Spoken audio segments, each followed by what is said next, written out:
place, I think, to sit in life is the seats at the end of the Argos experience, okay? When you go into Argos, which, by the way, is the shop that said, we think shops should be like this. And all other shops went, no. But basically, no, okay? Argos have gone completely their own way with regards to shopping. It's like an assault course in there. It's all it's a book-based experience. There's a huge book. And you need to be in pretty good physical condition to get to the index, all right? Otherwise, you have to flick through the whole book. It's only people of a certain physical fitness can actually get in there. Oh, Jesus Christ!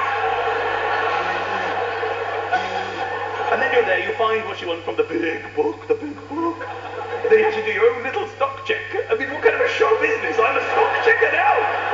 Employ some people!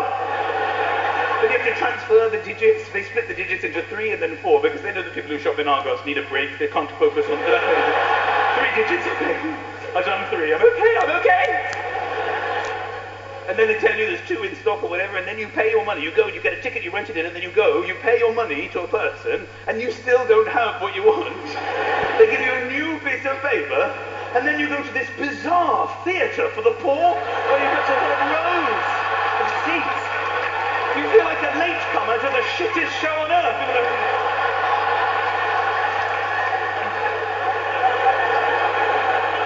What are you waiting for? Toaster and then suicide. All right.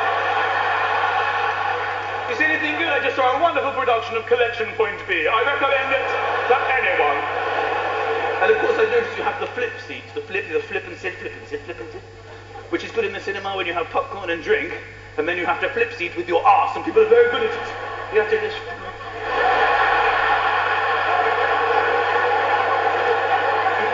sort of flip sit, I mean, popcorn, the noisiest of foods. Why do we eat popcorn in the cinema? And isn't it amazing how we eat popcorn as well? You lose all dignity when you know that nobody can see you. Look what happens to our behaviour when we know no one's watching. The lights are off, the popcorn's there, just flick it near your face.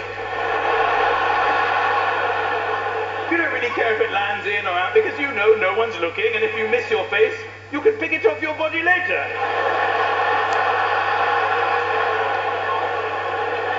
You wouldn't do this with the lights on in public on a first date. Pass that new potato.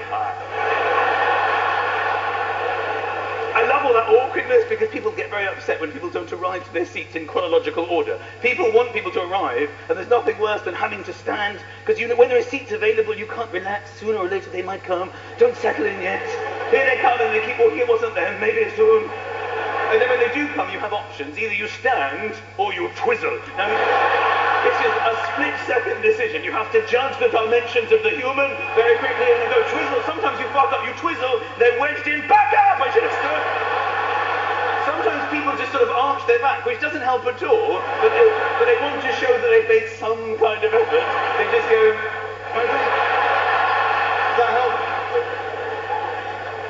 Flip seat. I had somebody on the tube lead all the way to their seat with their arse so they wouldn't waste time. It was me and him against each other for a seat.